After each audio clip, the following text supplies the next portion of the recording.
Hello and welcome to Discovering Me, Exploring Careers. This is the third phase of the Discovering Me process. I'm Kendel St. John.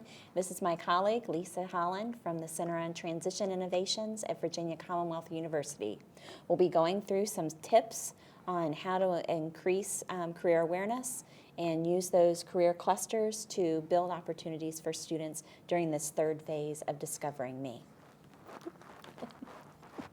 Some of the outcomes that we anticipate through the process of Discovering Me includes an increase in the student's career awareness. We'll be going through all 16 career clusters and just making that student more aware of possibilities.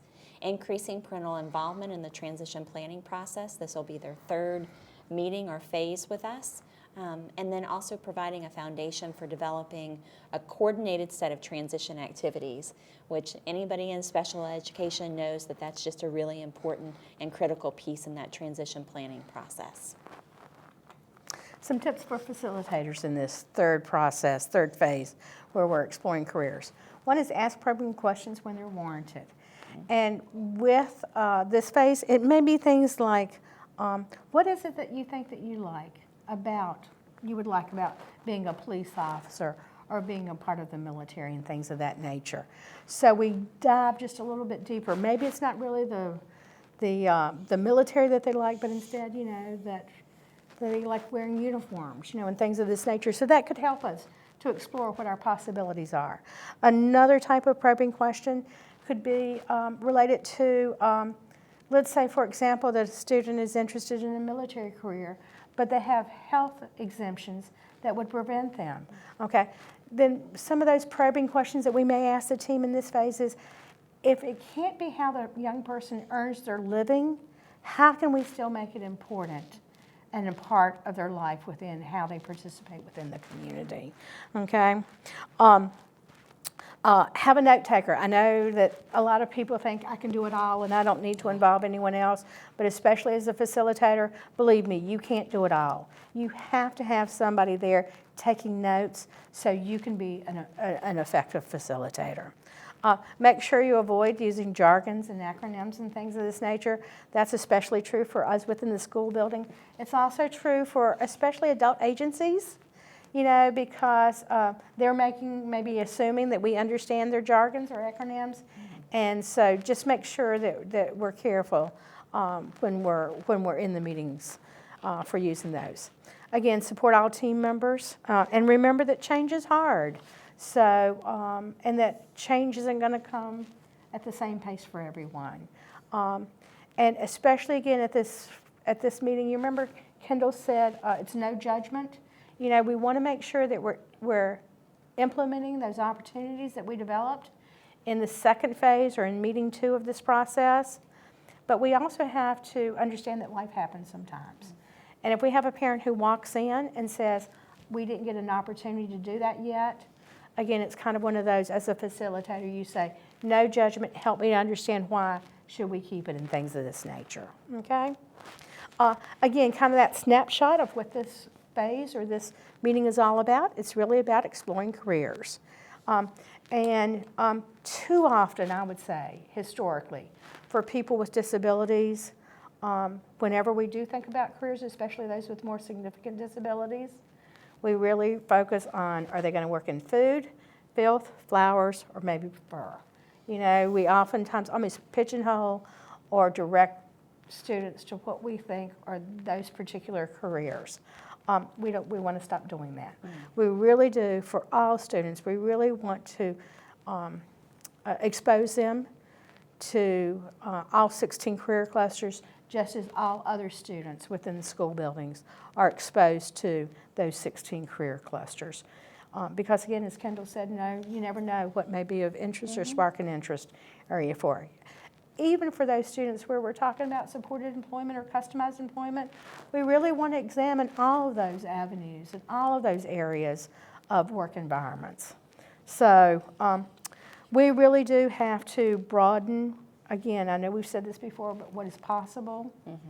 Our student success is oftentimes going to depend on how successful we are in helping these students walk through and explore these career clusters. some of the exploration tools that we're going to be using. We'll show you those in a few minutes, but they are the 16 career clusters, a form called My Top 3 Career Clusters, and then we're going to go back to that Building Opportunities form again during this phase. So just during this third phase or third meeting, we're looking at exploring careers. Time frame that we're looking at is probably about an hour and a half to 2 hours. And our focus is going to be exploring the career clusters and then identifying the students' top 3 career clusters as they relate to the students' strengths, interests, and contributions. Activities during this third phase will include, once again, reviewing those opportunities and then updating the foundation information with anything that was gleaned from the opportunities. Did the student like what they did? Did they not like it? What does that look like? Exploring the 16 career clusters, determining my top 3 career clusters, and then developing new opportunities that are related to those career clusters. And then we're going to identify some activities for grade and school transition. So as we review those important considerations, what are some things that we need to keep in mind? The first is that we're going to cover all 16 of those career clusters. We're not going to leave any of them out because we think that the student might not be interested. We're going to cover all of them. We're also going to explore. We're not going to have any judgments about, is this something that the student may be interested in? Is this something they might not be interested in? We're going to really look into it and see, is this something that they'd like to or be interested in? And then hone your listening skills. That's just really important during this third phase, as it has been in the other 2 time periods as well, is hone your listening skills, because we want to keep our ears open for just little details that might tell us something new about the student or something that might be related to a career cluster. Okay? So we're going to start with reviewing the opportunities and updating the foundation information. First, we're going to look at that data and observations that we identified during the second phase, particularly those observations that were related to the opportunities. We also want to know what the student responses are. Does the student say that they really liked that activity? Is that something that interested them? Or does data show us that that student really was interested in that activity and that opportunity? And then what did the adults maybe informally observe? What are their responses as far as, this is maybe a mom saying, hey, they said they really liked it when they came home. That was something that they talked about when they came home that day. We're also going to celebrate the opportunities that were completed. Whether the student loved them or hated them, we're going to celebrate every opportunity that was completed. Lisa and I like to celebrate, so we're going to make sure we celebrate those opportunities completed. We're going to also share other updates concerning the student. We know that a student is a multifaceted individual, just like other humans, and we're going to share what are some other updates concerning that student that are important for us to know. It could be family changes, it could be activities that have changed or interests that have changed, so we want to keep monitoring that because we know that students change so rapidly during middle school and high school. And then we're going to take notes on that foundation information as the team members report the updates. Next, we're going to explore the career clusters. This is one of our favorite forms that we work with because it is so colorful and animated. We're going to introduce each of those with this Exploring Career Clusters form. We'll review each career cluster. We're going to elicit student feedback, and then we're going to note interests. So we'll go through each of these, and we'll ask the student, here's using it as an example, agriculture, food, and natural resources is one of the first ones that we cover. So we'll ask the student, we'll tell them, here's the cluster, here are some jobs that might be included in this, including working with animals, working within agriculture, growing things, maybe even things that are as diverse as natural resources, like power plant manager. So it's a very diverse and varied career cluster, but also in providing them with some additional information about not only the types of jobs, but what kind of what sort of education might they need to get a job within that field. So we'll go through each of those. The student will give their feedback. It may be, well, I might be interested in that, in which case, most of the times, we mark that as a check, because we'll go back. So it doesn't, we just want to know, is there any interest at all in that area? Excuse me. The student says yes, no, we note that. Frequently, young people, and this is just really important to note, they don't know what's out there. They don't know what's available. You may not realize this, but there are over 1,000 job descriptions that are noted on the Department of Labor website, O-Net. Over 1,000. Certainly students, I didn't know there were that many, so I'm certain that students aren't going to know that there were that many as well. So just using some of those additional resources like the Career Cluster Snapshot, the Virginia Job Outlook Projection to 2024 that provides that additional information so that the student has a full view of what those career clusters look like. We want to end with about 5 to 6 career clusters that the student is interested in. Too few and we don't have enough to explore, too many and we're having a hard time narrowing it. Before we go from here, just a facilitator tip that we forgot but we've learned and is wonderful.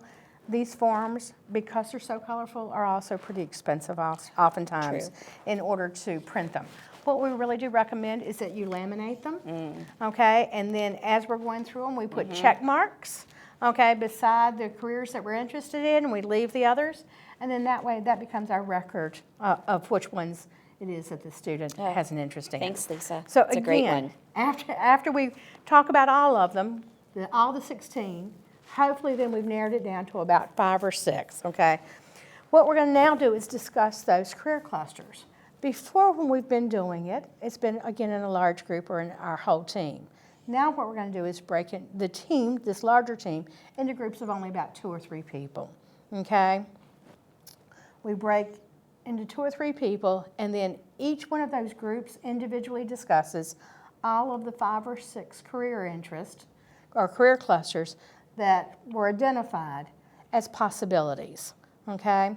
So like if Kendel and I were a group, and we say, you know, what is it that we know about this young person, okay, from our foundation information that we may think would support them in working in the career cluster of agriculture, okay?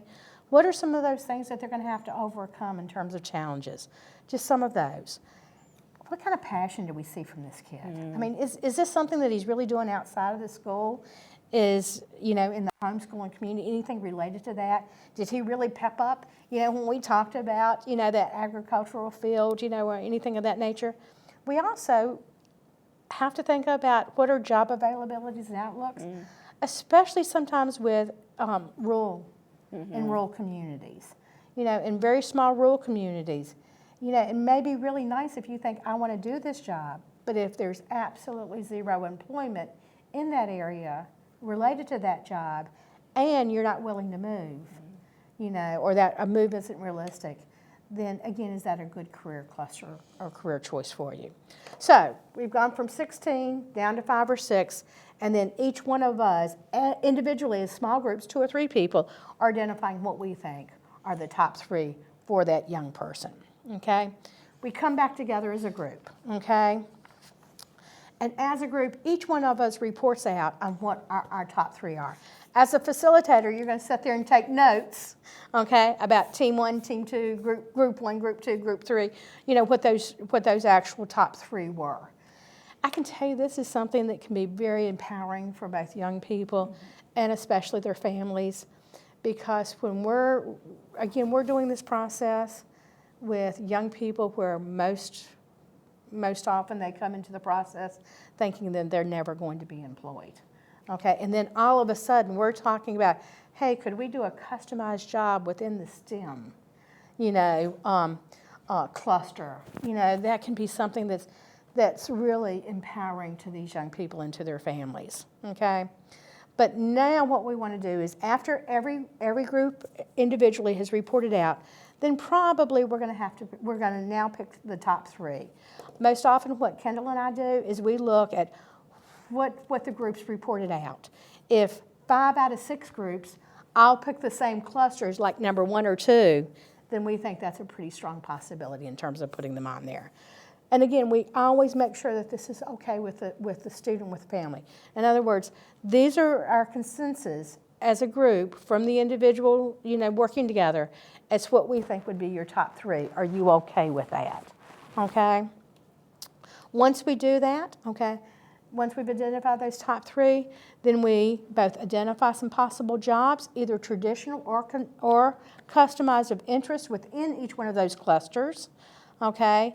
If appropriate, we select the educational level required for most of those jobs, okay? And then determine also the student's assets and challenges related to each of the career cluster choices.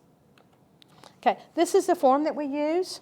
You can see where it has career cluster number 1, career cluster number 2, and career cluster number 3. So those 3 that are identified.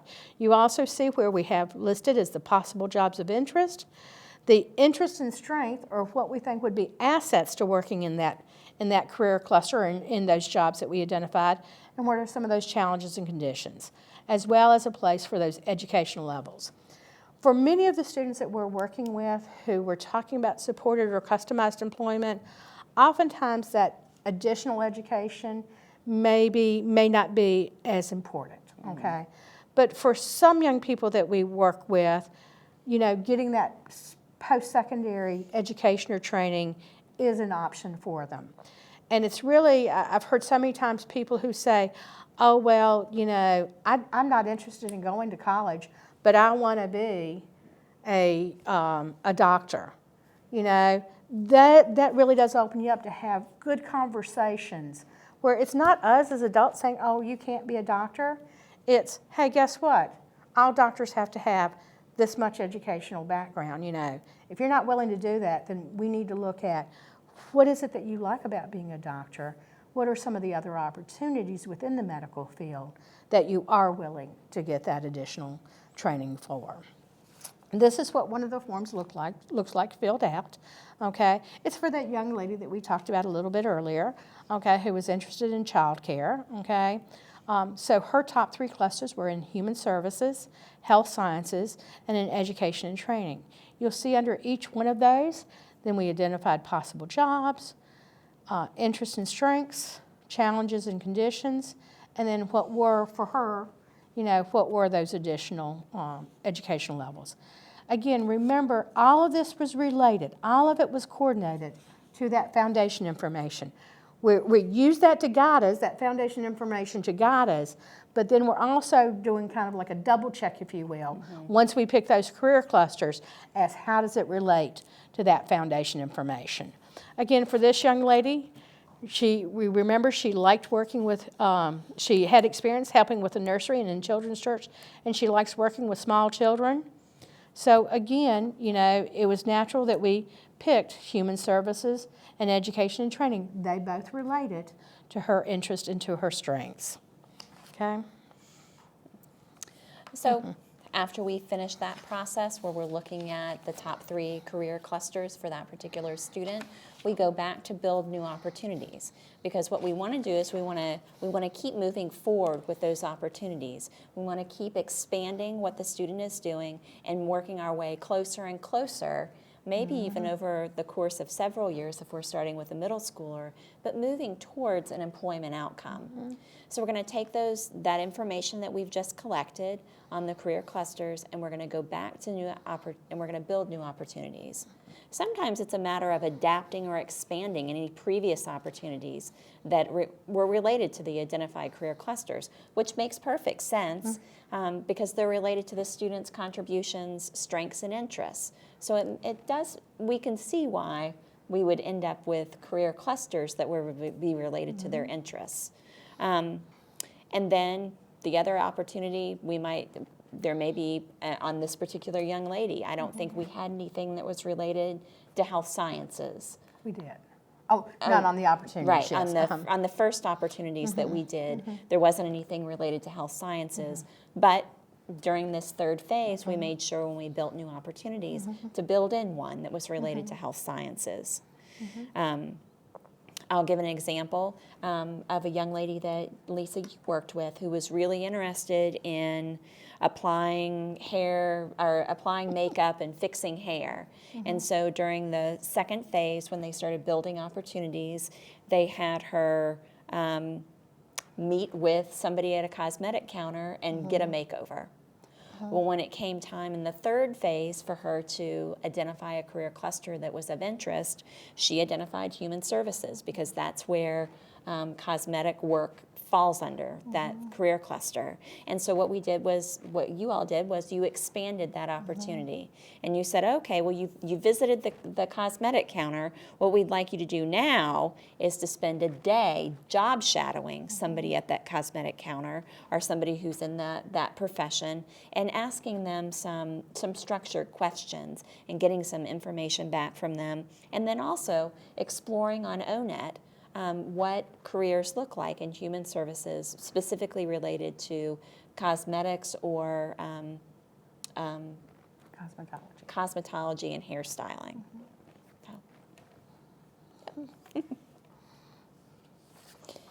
Utilizing Discovering Me for greater school transition. During this third phase or the third meeting, oftentimes it's at the end of a school year. And so at this point, we're not going to be necessarily planning for the next meeting or the next phase. We're going to be planning for the next school, possibly, if a student is going from middle to high school, or the next grade transition. So what are some things that we can do that really help with that transition so that we're not losing a lot of time moving from one school to the next or one grade to the next? One is certainly to use that third meeting to plan for the next school year. What can be included that might look at summer opportunities or even opportunities where we talk specifically about them extending. Maybe they start in 8th grade, but we're going to extend them and have them continue in the 9th grade year. Sharing all of that information with the Discovering Me process and the foundation information and the opportunities, and making sure that it's shared and included in the next year's IEP, and including those paper files in the students' files. Sharing the Discovering Me documents with the next case manager. That's really valuable. Ideally, that case manager, maybe the student, I'll use the example of the student moving to the high school. Hopefully, ideally, you would have that case manager from the high school involved in that third meeting or that third phase so that they know what's going on, they see what opportunities have already been implemented, and they start looking at how can we make sure that this starts in August when the student comes back to school and that we're not losing time during that transition. How will these opportunities look in the student's new school or new grade? Oftentimes we have teachers that might be particularly conducive to having that process work in their classroom, or maybe we've had students who have done opportunities in the band classroom. Or in the library. Or in the library. And there were staff members that were particularly supportive of the process. How can we make sure that that happens as they move to the next school?